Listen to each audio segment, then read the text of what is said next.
Pela graça de Deus, estamos aqui com mais um programa A Voz do Sétimo Anjo, levando a mensagem precursora da segunda vinda de Cristo ao teu coração. Glória a Deus. Vamos ficar de pé, irmãos. Deus abençoe vocês. Nosso abraço aos irmãos que nos ouvem pela internet. Deus abençoe a cada um de vós. Continuemos em oração uns pelos outros para que o Senhor possa nos ajudar sempre, nos mantendo, como diz as Escrituras, que o sangue de Jesus Cristo é o que nos conserva limpo. E vamos então inclinar nossas cabeças e vamos orar uma vez mais. Amoroso Deus, Pai de nosso Senhor Jesus Cristo, estamos diante de Ti uma vez mais, com humildade, com franqueza diante do Senhor, porque sabemos que nada podemos esconder de Ti. Tu conheces nossas vidas, nosso deitar, nosso levantar. Tu sabes como estão nossas emoções, nossos sentimentos, como estão os nossos sentidos, com o que estamos preocupados, quais são nossas dúvidas, quais são nossas desvantagens. Tu conheces tudo que há em nós. Tu sabes qual parte que está funcionando bem e as partes que não está funcionando como Tu gostaria. E nesta hora, Senhor, apresentamos tudo o que somos e não somos nada. Mas o que resta de nós, o que há de nós, colocamos diante do Senhor nesta hora. Pedimos que o Senhor tenha misericórdia das nossas vidas. Que o Senhor nos encha com o Espírito Santo e com a Tua verdade, Senhor. E se temos vindo até aqui, temos rompido as barreiras e vindo até este lugar, onde muitos desejam, mas não podem, outros desejam, mas não conseguem vir, e outros perdem o desejo de vir, e bem sabemos que isto acontece. Mas Tu continuas mantendo a Tua posição como um Deus, como mantenedor, como perdoador, como ajudador. E as ovelhas do Teu pasto, Senhor, procurarão então se alimentar do pasto a qual Tu as rebanhas, e beber das águas tranquilas que somente o Senhor tem para oferecer. Ó Senhor, que possamos, como ovelhas do Teu pasto, estar satisfeitos com aquilo que o Senhor nos dá, que possamos nos satisfazer com a água que Tu nos leva a beber. Bem, Tu disseste para a mulher que aquele que bebeu um gole da água que eu lhe der jamais terá sede. E é isto que nós buscamos cada vez que viemos ao culto, é para beber desta água da vida, que é a Tua palavra. E Tu disseste que quem crê em Tua palavra, rios de água viva fluirão do seu interior. Ó Senhor, nós rogamos a Ti nesta hora que a porção dobrada do Teu Espírito venha para batizar nossas mentes e tirar de nós tudo aquilo que não é apropriado para um crente, para um filho e uma filha do Senhor, porque já não somos inocentes quanto à Tua palavra, quanto a Teu plano e quanto à Tua vontade. Mas, Senhor, nos tornamos tão desobedientes, tão frágeis e fracos, e imploramos nesta hora que o Senhor tenha misericórdia das nossas vidas miseráveis e que o Espírito Santo possa queimar tudo aquilo que não agrada a Ti, e que ao ler a Tua palavra, que ao meditar nas Tuas verdades, que o Espírito Santo possa falar aos nossos corações. Te pedimos isto humildemente no nome de Teu Filho Jesus, para a Tua glória. Amém. Amém. Amém. Podeis sentar, nós vamos ler as Escrituras daqui a pouco. É interessante que esse rapaz, eu entendo, por manhã só passa aqui na hora do culto, não é? Ele pensa que os irmãos da igreja vão comprar. Será? Só passa nesse horário? Pois bem, nós temos, e você que tem sua Bíblia, nós vamos dar uma lida daqui a pouco no livro de Hebreus, um pouquinho, Hebreus 6, mas no culto anterior, para os que estavam aqui, no culto de domingo à tarde, nós falamos sobre a noiva que veste o mantimento, o manto divino, o manto divino. Nós lemos em Efésios, e nós terminando falando sobre a semente, a última semente do Evangelho, que é entregue no tempo do fim. E esta semente do Evangelho é semeada em Apocalipse 10, 7. Porque toda a Escritura falou de mistério. Paulo deixou os irmãos primitivos com as orelhas desse tamanho, pensando no grande mistério. Paulo disse: eis que eu vos digo um mistério aqui. É claro que todos que leem isto ficam desejando ardentemente conhecer o mistério. E Paulo falou que este mistério se estava tratando do mistério da ressurreição, onde nem todos iriam morrer, nem todos dormiriam, mas todos seriam transformados. Quando você medita nessas palavras de Paulo, porque não são apenas palavras jogadas ao vento, você pode entender um pouquinho mais, então. Nem todos dormiremos, então é claro que nem todos vão morrer. Há um grupo, no final, que ficará vivo para presenciarem a vinda em si, para estar junto nos últimos acontecimentos. Porém, todos serão transformados. E esse todos inclui tanto vivos como mortos. Temos dois grupos. Um grupo que morre, durante as dispensações tem morrido, e um grupo que vai estar vivo no momento da última parte do rapto. Não é? Nem todos morrem. Mas todos, tantos vivos e mortos, serão transformados diante da trombeta de Deus. Então é uma voz, é uma chamada de atenção para ambos os grupos, mortos e vivos. E para os vivos, a semente do Evangelho é então ministrada quando entra em cumprimento Apocalipse 10:7. E a semente de toda a Bíblia, o que restou de tudo para esta última colheita, desde a serpente até o profeta da chuva seródia, que cai ao mesmo tempo, a chuva temporã e a seródia.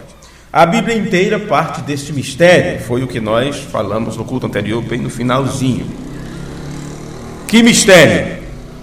Quando você começa a raciocinar, biblicamente falando, o que foi que realmente colocou Adão e Eva para fora do jardim?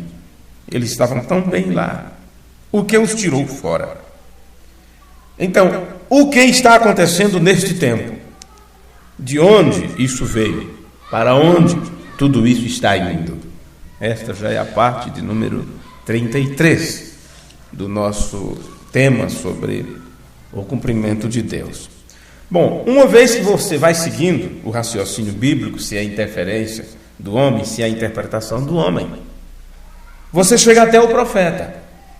Porque você vem acompanhando as profecias, você vê Deus prometendo um profeta, você vê Jesus falando sobre isto, quando pula 400 anos depois, de Malaquias até Mateus. Ficamos sem profeta durante o período de 400 anos, ou aproximadamente isso, ou mais que isso. Quando entra João Batista em cena, depois de tanto tempo ser um profeta, as pessoas estavam tão distantes das Escrituras que as tradições tinham invalidado a palavra de Deus. Bom, na questão da tradição invalidando a palavra de Deus, você pode não perceber isso quando está acontecendo com você. Às vezes, nós encontramos tanta coisa boa por aí, encontramos tanta gente falando coisas boas, lemos tantas coisas boas, estudamos tantas coisas boas, ouvimos cada coisa boa, e o povo de Israel estava nessa situação. Eles não iam para o templo ouvir coisa ruim ou aprender coisa ruim. Tudo era coisa boa. Porém, era interpretação, era a imaginação do homem inserida na lei, inserida na palavra de Deus.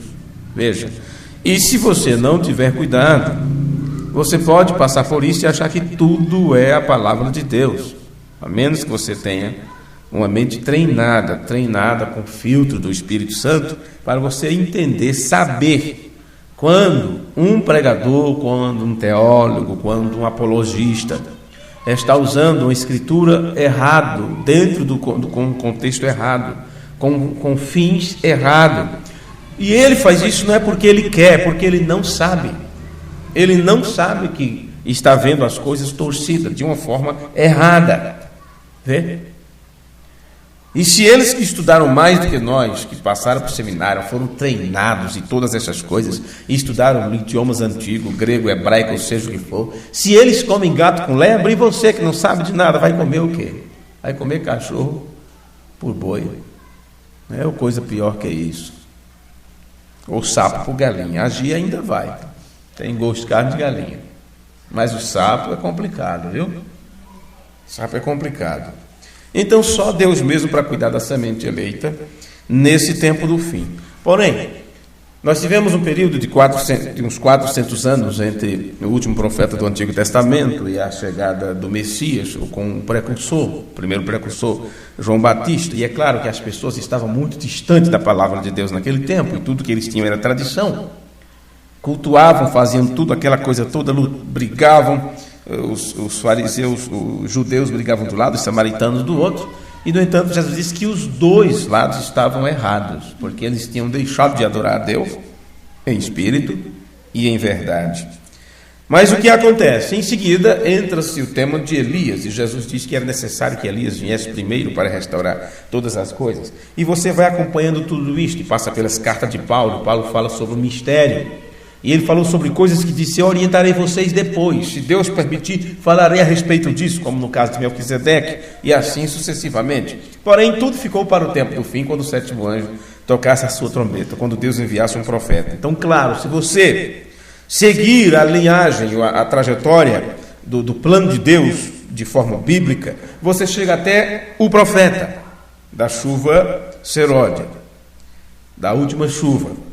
E quando o teu raciocínio chega até o profeta, então todos os mistérios saem com o profeta. Todos os mistérios são revelados diante de você. Veja. Então, por que o irmão Branham pregou o 8º dia, quando ele entregou sua mensagem? Porque ele nos levou para pensarmos em termos de eternidade, fora do tempo, além do tempo, mostrando inclusive que o tempo já havia terminado, que o tempo e a eternidade estavam se mesclando, estavam se misturando, e assim sucessivamente. Nós vamos então estudar um pouquinho aqui no livro de Hebreus, no capítulo 6. E tudo isto é Hebreus 6 chegando à perfeição, chegando à sua perfeição. E em Hebreus 6, versículo 1 ao 3, você pode ver pelas palavras de Paulo que as pessoas daquele tempo, eles não poderiam aceitar Melquisedeque. Eu sempre falo Paulo porque é nosso costume, não é? Falar, e entendemos que Paulo escreveu o livro aos Hebreus. O irmão Branham fala muitas vezes isso, mas há fortes argumentos de que não foi Paulo, foi outro escritor tão inteligente, tão usado por Deus quanto Paulo. E eu não entro nesta briga, porque certeza, não é? Certeza mesmo nenhuma pessoa tem. Então, como Paulo escreveu todas aquelas cartas, e o linguajar parece muito com o de Paulo, falamos também Paulo. Não importa quem escreveu, o importante é que é tão inspirado quanto toda a Bíblia, que seja o Espírito Santo o autor daquilo, não importa o homem que usou a pena, né? Mas em Hebreus 6:1 é dito que eles não podiam aceitar naquele tempo o histórico ou o ensinamento sobre Melquisedeque. Eles não estavam preparados para esse grande mistério. E Paulo disse: esqueça isto, vocês são um bando de crianças.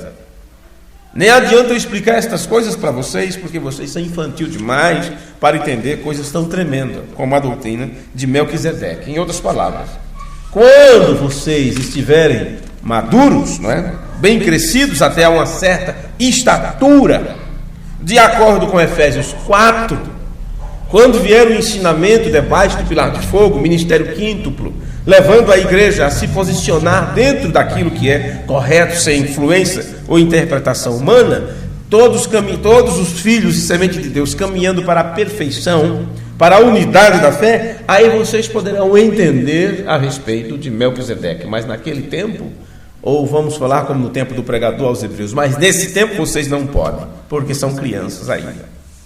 Ok. Vamos ler. Por isso, Hebreus 6, não é?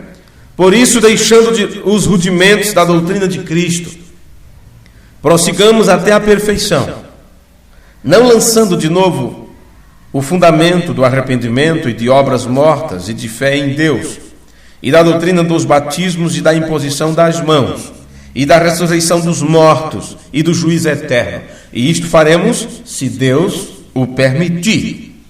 Agora veja aqui, que quando você chega à perfeição, você está completo a respeito de tudo, até mesmo com as ressurreições em si. Sim, há uma ressurreição para uma coisa, há uma ressurreição para outra. Há a primeira ressurreição, há a segunda ressurreição. Veja. E você chega a um estágio que você fica completo, apropriado para a determinada ressurreição para a qual você foi determinado, destinado a participar dela. Tanto é que muitos vão ressuscitar prontos ou capacitados para ir no rapto, e outros só vão ressuscitar para encarar juízo e o lago de fogo, e assim sucessivamente. E é claro que a igreja do último dia, o último grupo que permanece vivo até a vinda do Senhor, eles se tornarão perfeitos quanto a estas questões, não apenas dentro da questão, mas eles mesmos chegarão a um estágio de aperfeiçoamento ou de amadurecimento, não só para entender, mas para serem estas cartas vivas, este ensino, esta revelação viva neles mesmos. Mas me diga uma coisa: alguém vai lidar com isso antes da ressurreição? Quanta pregação do Evangelho você precisa quando você estiver ressuscitado? Do que você vai precisar aprender quando você estiver ressuscitado? É necessário que alguém venha para você pregar sobre a salvação comum, ou seja, qual for? É necessário alguém pregar sobre a cruz de Cristo, sobre o sangue derramado, sobre misericórdia, ou seja, o que for? Não, uma vez que você está ressuscitado, você não necessita mais de nenhuma pregação. Como falamos 2 cultos anteriores a este, que tudo termina, tudo acaba. Você não vai precisar de mensagem, você não vai precisar de revelação. Essa fase tem que chegar ao fim. Basta a igreja chegar na perfeição. Quando ela alcançar a unidade da fé, todos juntos com a mesma revelação de Jesus Cristo, então nada disso mais será necessário. Ela tem que passar para uma nova fase. Então ele diz aqui: eu vou lhe dizer uma coisa que está além de tudo isto. Isto é o que você tem que entender sobre Hebreus 6. Deixando os rudimentos da doutrina de Cristo, prossigamos até a perfeição, não lançando de novo o fundamento do arrependimento, de obras mortas e de fé em Deus, e da doutrina dos batismos, e das imposições das mãos, e assim sucessivamente, da ressurreição dos mortos, e do juízo eterno. E vou dizer uma coisa para vocês, que está acima de tudo isto. Vamos introduzir vocês nos trovões, nos selos, e assim sucessivamente. Era isto que faltava. Mas isso faremos se Deus o permitir. Paulo poderia ter complementado assim seu pensamento. Vocês terão que entender o que está por vir, sobre a terceira etapa, sobre o novo nome, sobre os selos, sobre os trovões e tudo mais. Mas Deus não permitiu Paulo falar sobre nada disso, sobre um ministério mais avançado, a ponto de nos mostrar sobre coisas que hão de ser, e nos dá determinações, designações sobre o futuro lá do noivo celestial e da noiva terreal. Deus não permitiu que ele o fizesse para aquelas pessoas. Não, senhores. E ele dá um aviso. Porque é impossível que os que já foram de uma vez, quer dizer, de uma vez por todas, iluminados, eles alcançaram o conhecimento, eles alcançaram o nível de entendimento, a ponto de não estar mais em trevas, em escuridão. Não, eles alcançaram a iluminação. Eles chegaram a uma epifaneia. E é impossível que os que já foram de uma vez iluminados e provaram o dom celestial e se tornaram participantes do Espírito Santo, então essas pessoas, elas comeram da verdadeira palavra de alguma forma, ou não participariam do Espírito. E provaram, eu estou adiantando o pensamento, já está aqui. E provaram a boa palavra de Deus e as virtudes do século futuro, até mesmo entendimento sobre o milênio, e recaíram para o arrependimento. Eles nunca virão, a verdade é essa. Seja o que for que eles tenham aqui, eles estão presos com isso e você não vai poder mudá-los. Isto é o que Paulo está nos dizendo. Você não vai poder colocar isto neles, porque eles são conhecedores da verdade. Eles provaram da boa palavra, eles provaram do ministério futuro, de coisas do milênio, entendimento sobre o milênio, virtude do milênio. Eles provaram nesta mensagem. Eles participaram disto por terem participado ativamente, direta ou indiretamente, do ministério do Filho do Homem nesta hora. No entanto, eles recaíram. É impossível ter volta, e você não vai poder reagregá-los outra vez. Não tem como você fazer isto. E a verdade é que ninguém entendeu o arrebatamento, apesar de William Branham ter falado isso tão claro e disse: esqueçam tudo que vocês já aprenderam sobre o rapto, porque está errado. Agora eu vou lhe mostrar para vocês o que é o rapto, porque isto é uma parte do 7º selo sendo aberto para vocês. O rapto acontece em 3 fases. Deus desce à terra, primeiro com uma mensagem, com a voz da aclamação. Em seguida, teremos a voz de arcanjo para a ressurreição. E por último, temos a trombeta de Deus. Porém, Paulo falou sobre este mistério e apenas disparou assim.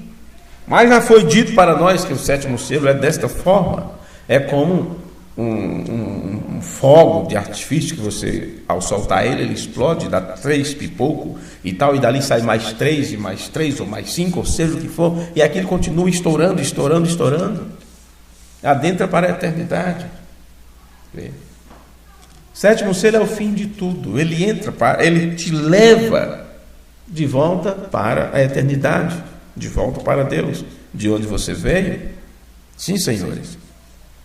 Então, eles não entenderam nada do que o profeta falou sobre o arrebatamento, apesar de que falam que serão arrebatados, que são virgens prudentes, que estão no rapto e aquela coisa toda. Mas como entender o arrebatamento se nem sequer crer quem é Deus que está aqui para levá-los no rapto? Você sabe que as pessoas que dizem que crêem no irmão Branham, não sei dizer a porcentagem dela, de 100, uma porcentagem de 96%, 97%, até mais, muito mais que isso, acredito que mais que isso, eles não creem na presença de Deus. No entanto, eles dizem que creem na mensagem do William Branham. Eles creem que ele se foi para algum lugar, que o irmão Branham morreu, se foi para algum lugar, e eles creem que Deus também está em algum lugar. E se for este o caso, eu não quero perguntar a você quem são os profetas de Baal e quem é Elias nesta hora. Porque Elias diz: tem os seus deuses saído para caçar. Onde está o teu Deus? Onde está nosso Deus, povo da mensagem? Ele está distante? Tem feito alguma viagem? Está em um céu muito distante? Essa foi a pergunta de Elias para os profetas de Baal. Tem os seus deuses saído para caçar? Você não pode colocá-lo em linha. Você sabe onde ele está? Bem, você vê, o profeta Elias estava contando uma piada, estava rindo da cara deles aqui. E pergunta: por acaso o Deus de vocês está dormindo? Para onde este Deus foi? Para onde ele foi? E você que diz que crê na mensagem do irmão Branham, para onde ele foi? O profeta está morto. O último pai adormeceu. Esta é a verdade. A Bíblia diz: desde que nossos pais dormiram, e tal e tal. Então, desde que o nosso pai morreu, desde que o último pai morreu, o que tem acontecido? Onde está Deus? Deixe-me ler aqui algo no livro do Cumprimento de Deus, o livro de número 4. Irmão Oliveira diz: eu contei para vocês sobre aquele sujeito do Canadá, Joy Smallwood. Ele era um premier da parte mais oriental do Canadá. Premier, acho que é assim que se diz. Da Terra Nova. Pertenceu à Grã-Bretanha. Não era a 10ª província. Canadá tem 9 províncias por lá. Depois que cada pai confederado morreu, Joyce Maur se tornou o último pai da federação. Pois bem, William Branham é o último pai a adormecer com Paulo, certo? Moisés e Elias virão, e é claro que eles cairão no sono também. E quando Israel e o mundo atravessam até aqueles, então eles se livrarão dos seus 2 profetas, Moisés e Elias, porque eles o odeiam. E eles dizem: aquilo foi um truque, afinal, esses falsos profetas estão mortos, quando eles ressuscitarem, depois de 3 dias e meio. Eles ficarão nas ruas por 3 dias e meio, mais ou menos. E o Espírito de Deus os toma e eles dizem: boa viagem, lixo ruim. Você diz: meu Deus, irmão velho, eles podem ser assim tão duros? Eu acho que é possível. Quando Policarpo esteve cercado pelas chamas, e as chamas não lhe alcançavam, eles tomaram uma lança e o cortaram completamente, e a lança deixava a água sair do seu corpo para fazer as chamas se apagarem. E puseram de volta e disseram: bem, nós o pegamos, afinal de contas, não foi? Você está vivendo em um mundo de sonho, irmão e irmã. O mundo de sonho da bondade do homem. Todos nós temos algo de bom em nós. E você não começou por ter conhecido o diabo. Quantos de vocês leram o livro dos Mártires, de Fox? Vamos, levantem as mãos. Quantos leram isso? Levante as mãos. Eu quero ver você. Onde estava o restante de vocês por todas as suas vidas? Agora você sabe o que nós temos? Que nós temos o martirológio de Smoker. Você pode conseguir uma cópia a qualquer hora que quiser. Você pode pegar o espelho dos mártires. É desta espessura. Talvez você saberá o que está vindo sobre a terra. Então, Oliveira cita vários autores, vários livros, que contam como 68 milhões de cristãos foram mortos, decapitados, queimados vivos, enforcados, esfolados, tiraram a pele vivo, ou sangraram até morrer, ou as mães tiveram seus ventres cortados enquanto os seus fetos, bebês, eram lançados para os cães comerem, e elas amarradas, presenciando até a última gota de sangue, até não suportar mais e falecer. Você já leu essas coisas? Se você leu, talvez você saberá o que está vindo sobre a terra. Em parte, quando você lê aqueles livros, do que tem feito aos filhos de Deus pelas igrejas diabólicas e por pessoas nojentas. Continuando na leitura de Hebreus 6. Pois assim quanto a eles, de novo crucificam o Filho de Deus e o expõem ao vitupério, que é o expõe à vergonha. Porque a terra que embebe a chuva que muitas vezes cai sobre ela, e chuva que caiu durante as 7 eras da igreja, os 7 mensageiros e assim sucessivamente, e produz erva proveitosa para aqueles por quem é lavrada, e você levará adiante as mensagens, né, do mensageiro, que você se beneficiou com esse fruto, e você leva isso adiante, recebe a bênção de Deus. Mas a que produz espinhos e abrolhos é reprovada. Recebeu da mesma chuva, foi lavrada, o solo do mesmo jeito, e no entanto, nasce espinhos e abrolhos. Agora, o que foi que trouxe isso, espinhos e abrolhos? As pessoas que tomam a mensagem de Satanás ao invés da mensagem de Deus, porque não é diferente de como fez Eva. Ela tomou a palavra do diabo através da serpente e não a palavra de Deus. E, como disse, e o apóstolo diz, e será queimada. Aí ele diz: mas de vós, ó amado, esperamos coisas melhores. Se espera coisas melhores de cada um de nós. Sabe de uma coisa, disse Liveiro, nós olhamos para trás na primeira era e achamos que eles foram tão maravilhosos, que irmãos abençoados, que igreja primitiva cheia de glória, cheia de força, de vigor, e poder. E eles eram pessoas maravilhosas.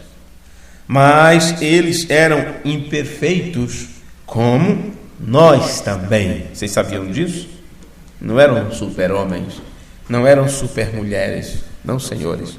Eram pessoas que duvidavam, eram as pessoas que tinham medo, eram as pessoas que tinham dúvida, eram pessoas que corriam para se esconder, eram pessoas que trabalhavam e sofriam, tinham filhos e família para manter e todas essas coisas. Tinham indagações como você tem, tinham problemas como nós temos, sofriam com familiares como passamos também por isso. Tudo isso eles tinham. Mas você lê os Registros, mas que povo, que maravilha, que fé que eles tinham, que povo abençoado. E eles eram. Mas eles eram imperfeitos como nós também. Não se preocupe. Não volte com quaisquer lembranças e diga: oh, não seria bom se fôssemos tão bons como eles. Não seria tão bom se tivéssemos a fé que eles tinham. E cantamos aquele hino, né? Eu queria ser como aqueles primeiros cristãos e tudo. O sangue jorrava de suas veias. E eles de pé clamando ao Senhor firme, sem negar a fé e tudo. Não seria tão bom se fôssemos tão bons como eles? Sejamos agradáveis como devemos ser. Eu não me importo com aqueles lá do passado. Eles têm feito isso. Eu estive com os pentecostais e com as suas cinzas e escórias anos atrás. Eu quero ser um dos filhos de Deus nesta hora e não outra coisa. Não invente desculpa, lançando sua admiração lá para o passado, pensando: se eu fosse como eles, então eu suportaria a prova.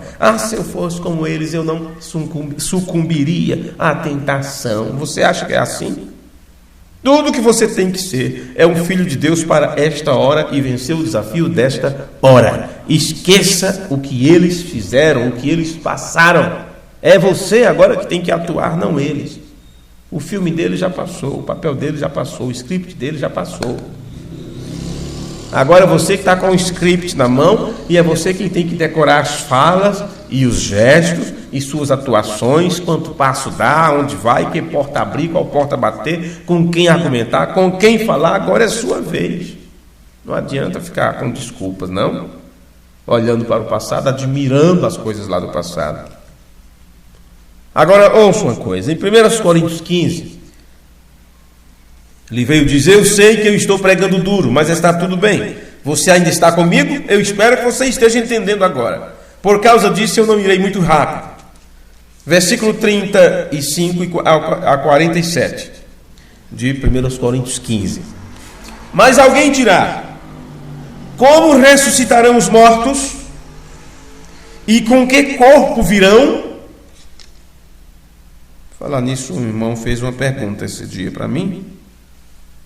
Estava lendo para o irmão Ronaldo a pergunta que ele fez a respeito do corpo teofânico, quando Deus diz: este é meu filho amado, no qual tenho o prazer de habitar. Ali não poderia ser no corpo de carne, né, vamos dizer assim, do Filho de Deus, porque aquele corpo não suportaria Deus, teria que Deus habitar no corpo teofânico. Vê? Então, claro, são perguntas que se tem quando não se entende ainda. Quando não se entende. E, como disse no início do culto, você tem que seguir a linha, ou vamos dizer assim, o argumento bíblico em linha, e não se desviar de um lado para o outro.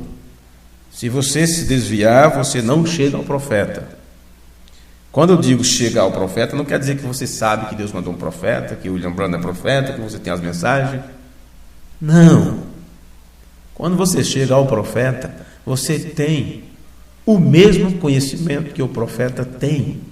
Porque a Bíblia diz que quem recebe um profeta no caráter, e a chave está aí. Não é porque você diz: eu creio que ele é profeta. Eu quero saber se você recebe ele no caráter de profeta.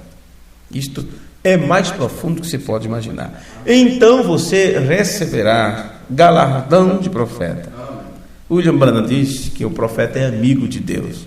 E esse é o galardão que você recebe, porque ao amigo se conta segredo. E Deus revela o segredo ao seu profeta. Deus não faz coisa alguma sem antes revelar o seu segredo ao seu servo profeta. o amigo do profeta, então adquire conhecimento deste segredo, que o profeta vai e lhe conta. Veja. Então nós temos aí centenas e milhares de pessoas que creem que William Branham é profeta, mas eles não chegaram a crer no caráter de profeta. Eles não sabem nem sequer o que é ou quem é o ser profético, que tem vindo à Terra neste tempo. Veja, isso é muito além, isso é muito mais, isso é muito avançado. Então é claro que tem pessoas, irmãos, que vão começar a estudar a doutrina agora, ou amanhã, ou daqui a um mês, ou daqui a um ano. E eles ficam, oh, céu, é demais isto, que coisa maravilhosa, eu nunca imaginava isto. E você não deve empolgá-los muito. Você não deve deixar eles muito empolgados. Você vai dando aos poucos, porque Jesus fez isso com os discípulos. Tinha muito para vos dizer, mas vocês não suportariam ouvir agora. Então é diferente dos irmãos que estão ouvindo há 8, 10 anos. Então alguém não quer entender, ouvindo 5 ou 6 gravações, o que temos pregado há 10 ou 12 anos, não é? Sempre em continuidade. Então tenha paciência com você mesmo, com você mesma, e aplique-se ao aprendizado, porque aquilo que nós destrinchamos durante anos é colocado diante de você, para você então ficar perdido no meio de tanto tempo, no meio de tanto assunto, e você não sabe nem para onde ir, nem o que aprender primeiro. Aí você tem que ter uma mente muito treinada, uma mente muito sábia, tem muita sabedoria. E claro, a única coisa é pedir sabedoria a Deus, como diz Tiago. A única coisa é você pedir sabedoria a Deus, para que você possa ver o reino de Deus sendo expressado, manifestado diante de você nesta hora. Então você veja, aqui Paulo estava trabalhando com estas mesmas questões que estamos falando aqui, que acabei de vos falar aqui. Ele diz, mas alguém dirá, como ressuscitarão os mortos? E com que corpos virão? Insensato, o que tu semeias não é vivificado se primeiro não morrer. E quando semeias, não semeias o corpo que há de nascer, mas o simples grão, como de trigo ou de outra qualquer semente. Mas Deus dá-lhe o corpo como quer, e a cada semente o seu próprio corpo. Agora ouça isto. Nem toda carne é uma mesma carne. Ele está falando sobre a ressurreição aqui. Mas uma é a carne dos homens, e outra é a carne dos animais. E outra a dos peixes, e outra a das aves. Então, assim como nem toda carne é a mesma carne, você não pode aplicar a mesma personalidade de um homem e um animal. Você tem uma personalidade, mas um gato não tem. Não, senhores. Por mais que você goste de gato ou de cachorro, seja o que for. Vê? Só você tem isto. Essa personalidade. Que é a pessoa, o ser pensante, a sua essência. Então Paulo explica, mostrando essa diferença do natural de você para o animal, para te levar a essa outra parte. Olha. Um é a carne dos homens, e outra a carne dos animais, e outra a dos peixes, e outra a das aves. E há corpos celestes e corpos terrestres. Ele agora levou para uma parte mais avançada. Mas um é a glória do corpo celeste e outra é a glória do corpo terrestre. E assim por diante. Aí ele fala sobre a lua, o sol, as estrelas. Vê? Assim também, a ressurreição dentre os mortos. Semeia-se o corpo em corrupção, que é esse corpo no qual você está, que ainda não foi redimido, sujeito às paixões, sujeito a tudo quanto é de coisa, a quedas e levantamentos e tudo mais. Semeia-se o corpo em corrupção, ressuscitará em incorrupção. Semeia-se em ignominia e ressuscitará em glória. Semeia-se, quer dizer, cai por terra, é sepultado. Semeia-se em fraqueza, ressuscitará com vigor. O que diz para mim e para você que na hora desse semeia-se, ou na hora dessa morte, na hora dessa pessoa ser sepultada, ela não alcançou um estágio de super-homem a ponto de, puxa, fulano virou santo, então ele agora pode morrer. Não, senhores, você vai morrer tão miserável quanto você está, e você sabe que você está precisando de mudança, você sabe que está precisando de um melhor, e você vai morrer assim. Você vai morrer dessa forma, sempre nessa dependência, sempre neste medo, sempre neste temor do desconhecido. E Deus vai provando-nos a cada dia, porque Ele quer que mesmo nesses corpos mortais, nesses corpos sujeitos à sepultura, que dentro o ser pensante, a essência divina, a vida desta semente, que está nessa casca, corpo, alcança um nível de fé tal, a ponto de não temer a morte, não temer o inferno, não temer nada de ruim, porque se você tem a revelação de que o amor de Deus foi derramado no teu coração, através do Espírito Santo, então este amor afasta todo temor, todo medo, e você simplesmente confia no seu papai. Só isso. Está confiado inteiramente na graça daquele que te chamou das trevas para a luz. Assim também a ressurreição é dentre os mortos. Semeia-se o corpo em corrupção, ressuscitará em incorrupção. Semeia-se em ignominia, ressuscitará em glória. Semeia-se em fraqueza, ressuscitará com vigor. Semeia-se corpo natural, ressuscitará corpo espiritual. Amém. Então tem um corpo natural e um espiritual. E assim está escrito: o primeiro homem, Adão, foi feito em alma vivente. O segundo, em espírito vivificante. Mas não é o primeiro espiritual, senão o natural. Depois, o espiritual. Em outras palavras, você tem que morrer e voltar. O primeiro homem da terra é terreno. O segundo homem, o Senhor, é do céu. O que mostra também que você, ao passar por este processo, o que você recebe não tem nada a ver com esta terra. Este primeiro corpo, deste primeiro homem, trazendo agora diante para nós, aproveitando a comparação que ele fez entre Adão e Jesus. Agora você traz essa comparação para você, este corpo natural, para você, corpo espiritual que sairá na ressurreição. Um é da terra, é terreno, foi feito do pó da terra. Mas o outro é totalmente de outro setor, de outra região. De outra região. Agora só um minuto.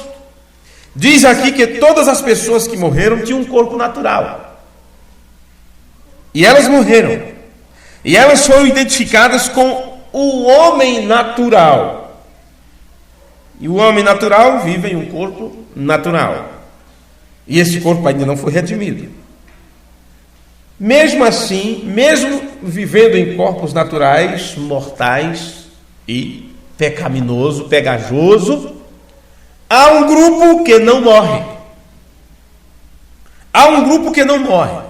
Então, eles estão identificados com Jesus ressuscitado, como nenhum outro grupo jamais foi.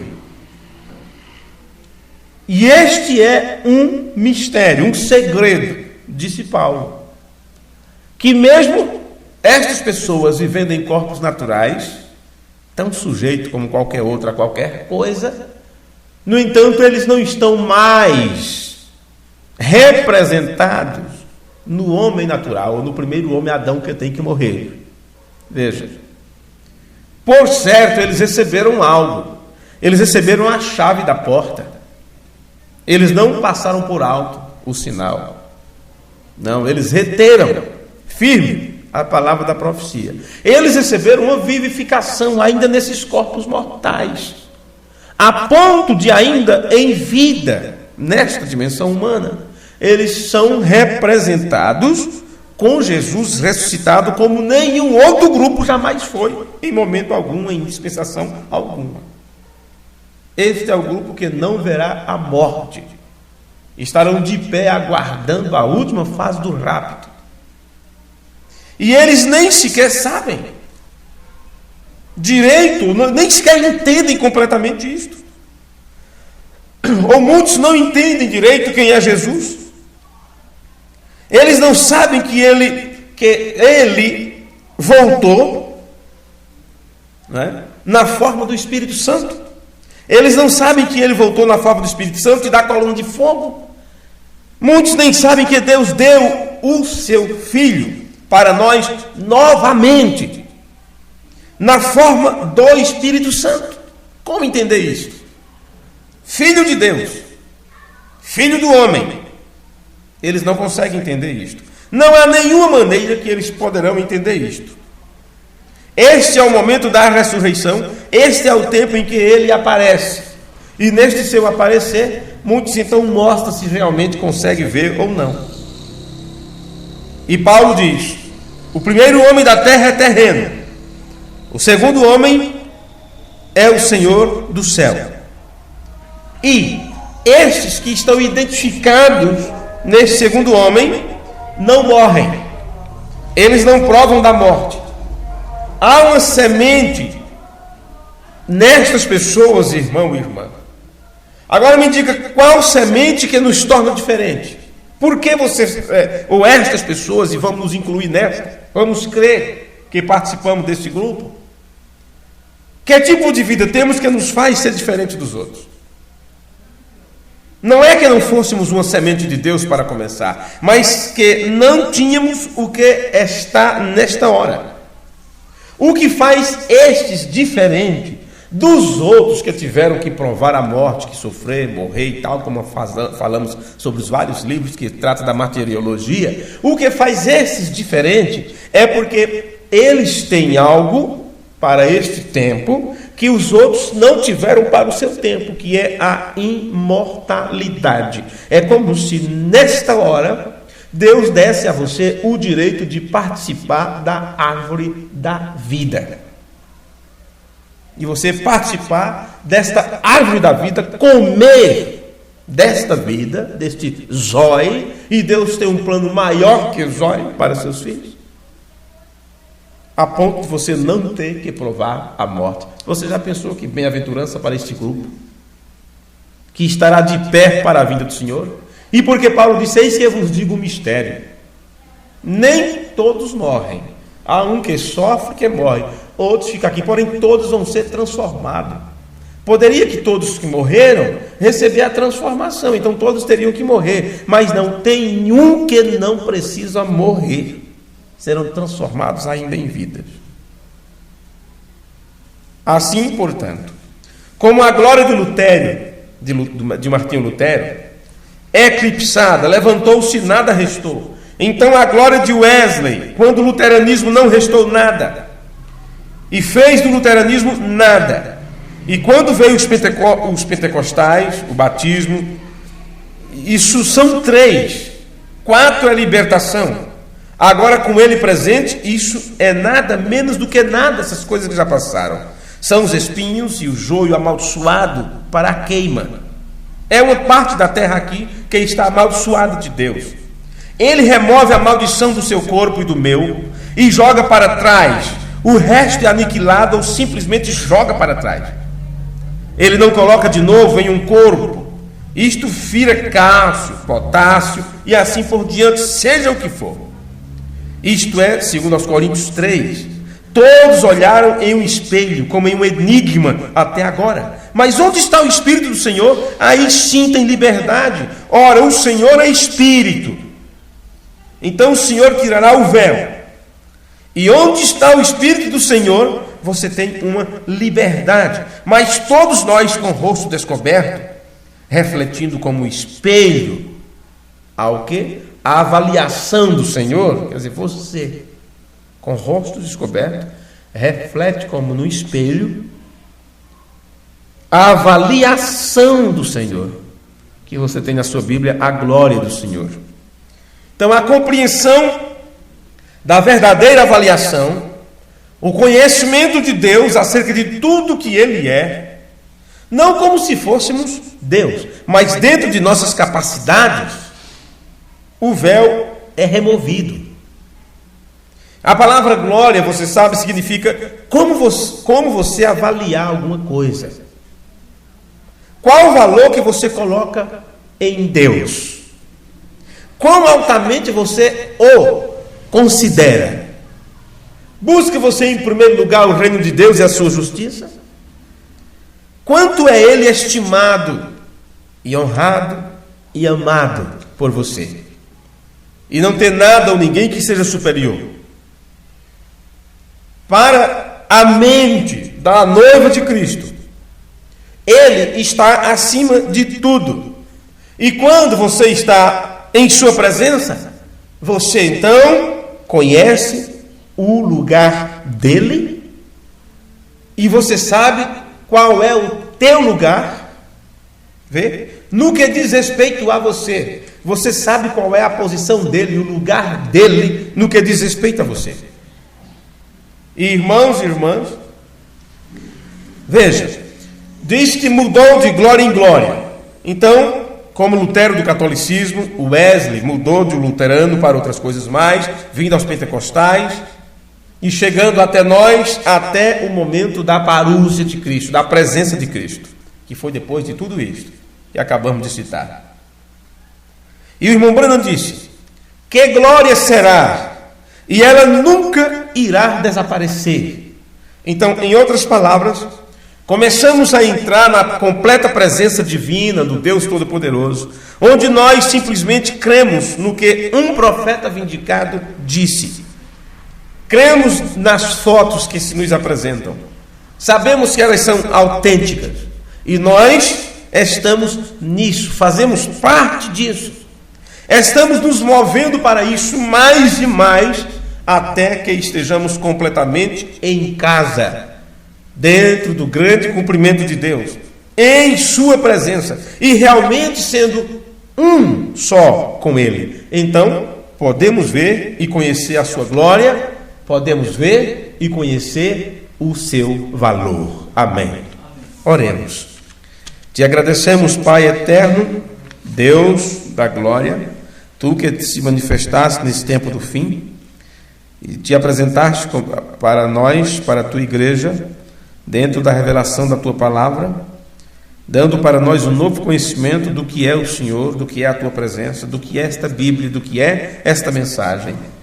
Nós te agradecemos nesta hora por todas as bênçãos incontáveis que Tu tens derramado para nós, sobre nós, em nós. E isto nos leva a uma unidade com o Senhor.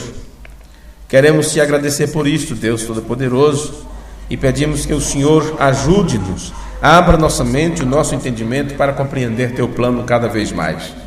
Perdoa as nossas faltas, os nossos pecados, que o Espírito da graça possa a cada dia nos dar mais de Tua glória, do Teu parecer, da Tua avaliação, do Teu conhecimento.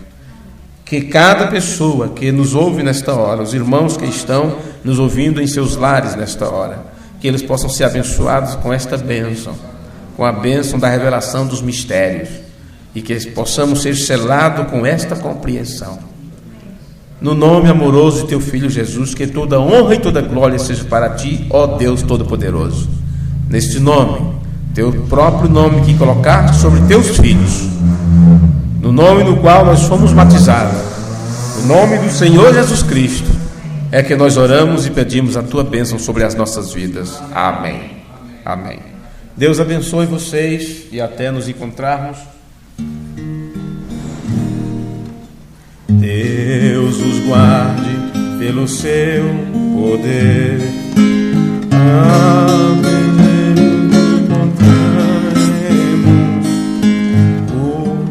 Teu nome louvaremos. Deus nos guarde pelo seu poder e no seu amor, até nos encontrarmos com Jesus. Pelo seu poder e no seu amor, ó, que Deus os guarde em sua luz. E assim nós encerramos nossa reunião, nossa transmissão nesta hora. Se o Senhor nos permitir, estaremos no próximo domingo, a partir das 8h30 da manhã, com a escola dominical, lá da cidade de Betim, pelo portal doutrinadopai.com. E no domingo às 5h30 da tarde, pelo portal doutrinadamensagem.com. Deus abençoe a cada um de vocês. Receba nosso abraço fraternal. Que todos tenham um final de semana abençoado no nome de Jesus Cristo. Amém.